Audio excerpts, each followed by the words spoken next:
Russia's decision to halt Gazprom's gas supplies to Poland and Bulgaria over their failure to pay in rubles has been denounced as blackmail by European Union leaders.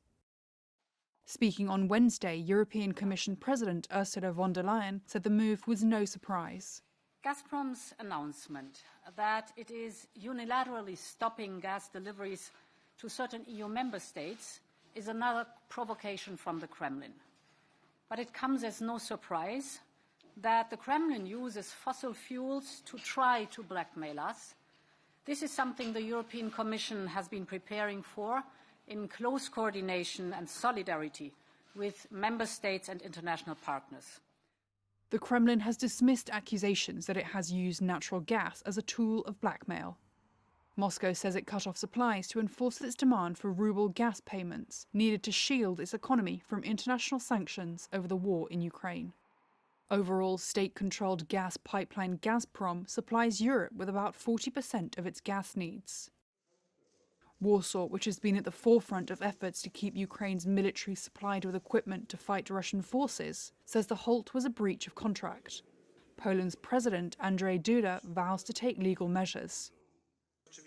Obviously, Polish companies that have contracts with Russia regarding gas imports, which are de facto breached by Russia, and of which all fundamental principles are totally being violated, we will take appropriate legal steps.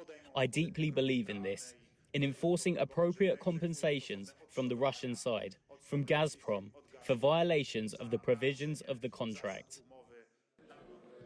And in Bulgaria, Energy Minister Alexander Nikolov echoed the Polish president. It is clear that natural gas is currently being used more as a political and economic weapon in the form of a war rather than a legal trade. In terms of legal and trade relations, the Bulgarian side has absolutely no violations. But on the streets of Warsaw, Poles seemed unfazed. Pensioner Andrzej shrugged at the move by Moscow, saying his country has reserves. Everyone knows this is war, and in war times costs may rise. So in that regard, I'm at war too, carrying these costs myself.